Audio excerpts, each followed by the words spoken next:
Hello friends, अस्सलाम वालेकुम। Welcome back to my channel. उम्मीद करती हूँ आप सब लोग खैरियत से होंगे। अल्हम्दुलिल्लाह हम लोग भी यहाँ बिल्कुल ठीक हैं। तो जी मैं आ गई थी हैदराबाद से अपने गांव, अपने शहर, अपने अम्मी के घर। तो यहाँ मैं आई हूँ अम्मी के घर और इज़ान को जो है ना अभी अभी सेट होने में टाइम लगेगा। तो उसको जो है ना मेरे भैया की बेटियाँ जो है उसके साथ खेल रही थी, उसको एडजस्ट होने के लिए वो हेल्प कर रही थी। तो ये सबसे छोटी जो है मेरे छोटे भैया की बेटी है। इसको मैं फ़र्स्ट टाइम देखी हूँ। माशाल्लाह बहुत ही क्यूट है ये। मेरे छोटे भैया की शादी थी तो उस टाइम पे मैं नहीं आ सकी क्योंकि उस टाइम पे कोविड था, तो फ़्लाइट्स भी नहीं थी, तो मुझे आने हुआ नहीं। तो इसको मैं डायरेक्ट अभी देख रही हूँ और ये 1 ईयर की हो गई है माशाल्लाह से। तो उसी दिन जो है ना यहाँ पे मेरी बहन की शादी का जो भी सामान है वो हम लोग सेट कर रहे थे उसको देने के लिए। तो जैसे कि कपड़े हो और भी दूसरे जो घर के रिलेटेड आइटम्स रहते हैं तो वो सेट कर रहे थे। तो सोची चलो मैं भी एक व्लॉग बना लेती हूँ और आप लोगों के साथ शेयर कर लेती हूँ, और यहाँ से मेरी शादी का व्लॉग जो होगा वो शुरू हो जाएगा। तो यहाँ देखिए हम लोग ने इस तरह से सेट करके रखा हुआ था क्योंकि वीडियो लेने वाले थे, फोटोग्राफ़र आएंगे तो एक वीडियो ले लेंगे, बस याद के लिए और कुछ नहीं, दूसरा कोई इरादा नहीं।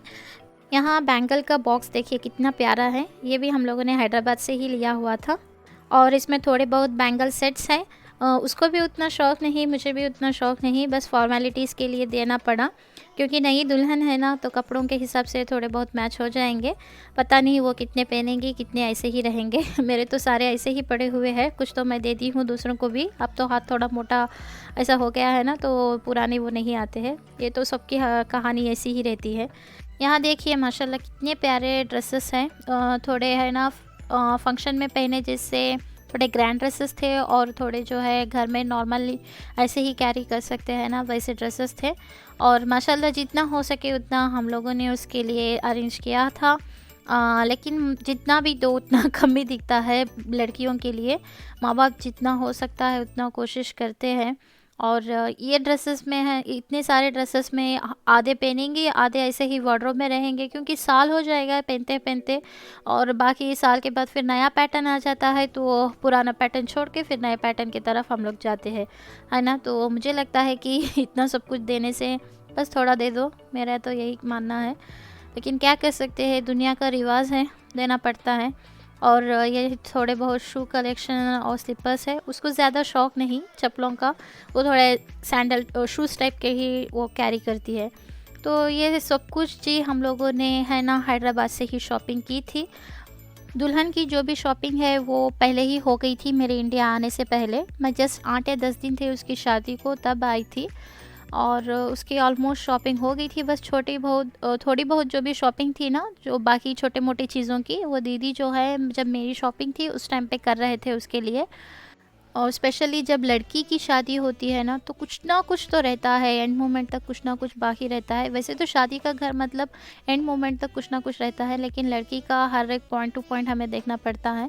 तो ये देखिए माशाल्लाह से कितने सारे घर के रिलेटेड आइटम्स हैं जो मेरी अम्मी बहुत दिनों से जोड़ जोड़ कर रखी हुई हैं। और माशाल्लाह से मेरी अम्मी को 3 बेटियां हैं, हम 3 बेटियां और 3 बेटे। लेकिन 3 बेटियों के लिए भी मेरी अम्मी ने ऐसे ही जोड़ कर रखा था सारा सामान। जितना खर्चा लड़कियों का आता है ना शादियों में, उतना खर्चा लड़कों का नहीं आता क्योंकि लड़कियों के हर चीज़ माँ बाप को देखना पड़ता है ना। अल्हम्दुलिल्लाह अब तो ऐसा माहौल नहीं है, अब हर जगह जो है ना सादगी से शादी हो रही है, सब लोग समझ रहे हैं, जान रहे हैं। तो ऐसा नहीं है, लेकिन कहाँ कहीं जगह ऐसे होते रहते हैं। लेकिन यहाँ ऐसा भी नहीं था, वो लोगों ने कोई डिमांड भी नहीं किया था। बस मेरी अम्मी थोड़ा बहुत जमा करके रखी हुई थे, तो बस वही उसको हम लोग दे रहे हैं। उन लोगों की तरफ से कोई प्रेशर भी नहीं था, कुछ भी नहीं था। बस जो दुनिया का दस्तूर चलता आ रहा है बस वही चल रहा है। तो इतना सारा कलेक्शन मेरी अम्मी यहाँ पे जमा के रखी हुई हैं। हम लोगों ने ऐसा सेट किया था जैसे कि सेल लगी हो यहाँ पे, कपड़ों की सेल और बर्तनों की सेल बस जस्ट ऐसे ही वीडियो के लिए हम लोगों ने ये सब कुछ सेट किया था।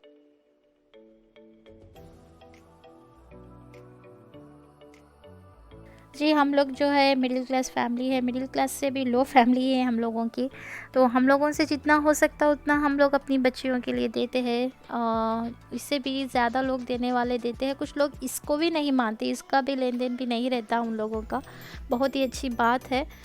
लेकिन मुझे पता है कि इतना भी अरेंज करना माँ-बाप के लिए, भाइयों के लिए कितना मुश्किल होता है, वो मुझे पता है।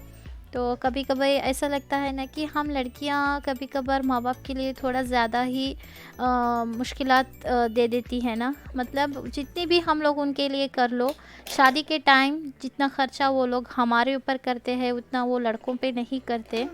बस माँ-बाप की यही ख्वाहिश होती है कि उनकी बेटी जहाँ भी जाए खुश रहे और हँसते मुस्कुराते हुए रहे, तो वो सब कुछ करने के लिए तैयार हो जाते हैं उसके लिए। माँ-बाप तो अपनी बच्चियों की खुशियों के लिए सब कुछ कर जाते हैं, लेकिन कुछ लोग ऐसे होते हैं कि जब माँ-बाप इतना सब कुछ देने के बावजूद भी उनकी बेटियाँ वहाँ पे खुश नहीं रहती, तब उनके माँ-बाप के दिल पे क्या गुज़रती है ना।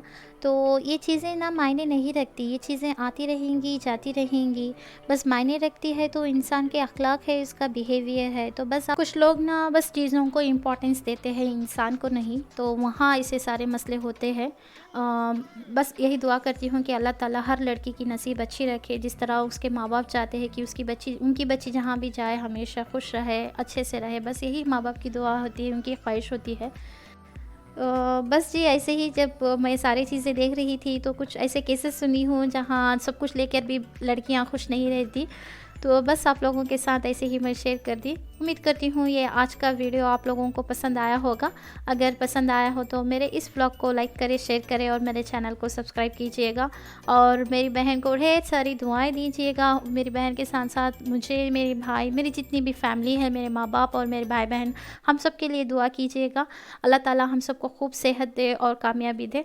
और बस इस व्लॉग को यही ख़त्म करती हूँ, तो मिलती हूँ मैं आपको अपने अगले व्लॉग में। तब तक के लिए आप लोग अपना बहुत ज़्यादा ख़्याल रखिएगा। अल्लाह हाफ़िज़।